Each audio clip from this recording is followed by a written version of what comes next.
Hello, my name's Kelly Forbes, Senior Mental Health Practitioner for Newry and District GP Federation. So I'm now going to talk you through how to do thought challenging. So hopefully from the other previous videos you've seen how thinking can impact mood, and then you've seen a number of unhelpful thinking patterns that we use. So if we use those thinking patterns a lot, our mood will turn more towards fear or low mood or stress. So it's absolutely worth taking a thought and working through it so we can change that thought, and then that will impact our mood. So the first thing to say with thoughts is sometimes if you're an overthinker, you'll be fully aware of thoughts going around in your head and you'll have them as sentences going around in your head.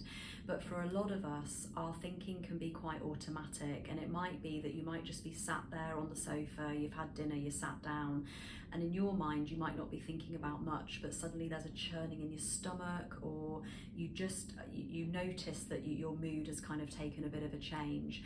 And at that point I would say to you to go, what am I thinking about?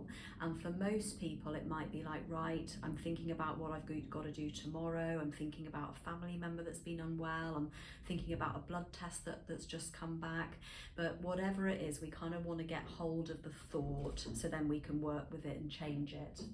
So the first thing we need to do is get the thought as a sentence, and one thought at a time. So if we have a lot of thoughts, they can come in really quickly, and the first part of this is to slow it down and take one at a time. So for example, if I'm having a thought of I can't cope, okay, so the thought is the sentence, it's kind of in that structure.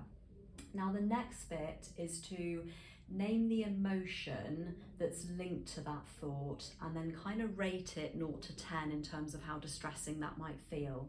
So emotions tend to come in one word, so happy, sad, angry, scared, they kind of have that one word format to them.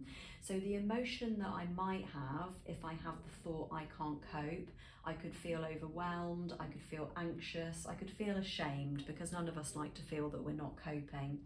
And if I was personally having that thought, that would feel quite distressing to me. So potentially 8 out of 10, I wouldn't feel comfortable thinking that way. And then what we're going to do next is thinking about, once we've got it and we've named what the feeling is, then we're then going to start challenging it. So question number 1, and this might seem really obvious, but is this helping me?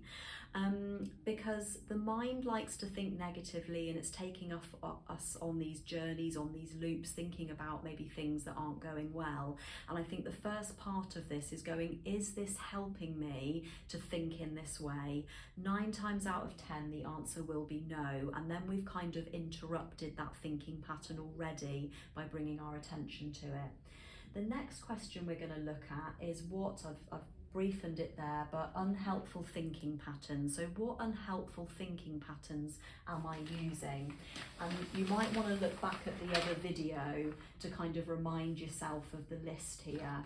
But with that phrase, with that thought, I can't cope, to me, I think that's quite all or nothing thinking, because I'm either coping or I'm not. It's quite black and white with how I'm thinking about that. And it's also personalising. I can't cope. I'm the only one right now that can't cope, so I know that's a personalising thought pattern. This next one is probably my favourite thought challenge, and I use this one commonly. What would I say to a friend? Because how we talk to ourselves in our own head is horrendous. We can be very critical of ourselves, and we really beat ourselves up. We would never talk to a friend like that. If a friend said to me, I can't cope, I would never say to a friend, yeah, you really can't, look at you. I would never say that to a friend, but I do say that to myself. So asking yourself that question will change your perspective. So I would probably say to a friend, what do you mean you can't cope? What's going on? Break it down, break it down into small steps. Can I help with anything? So that's probably what I would say to a friend. And then the last challenge is, what's a different thought? What's an alternative thought that I can replace I can't cope with? So an alternative thought could be something like, I have coped before, I just need to break it down, and maybe I need to ask for a bit of help. And the final part of this is to really think about the emotion and re-rating how you feel with this thought. So I have coped before, I'm going to break things down and I'm going to ask for help. I would probably rate that as maybe 2, 3 out of 10 for me. I'm still aware there's a problem, there's something I need to solve, but me having that thought feels very different to I can't cope. I feel very differently to that thought to that thought. And how I feel with that thought is I probably feel a bit more light and I feel a bit more hopeful about the situation. So that's an example of thought challenging, and we can also give you some blank templates to kind of work through that yourself. Okay, so good luck with that.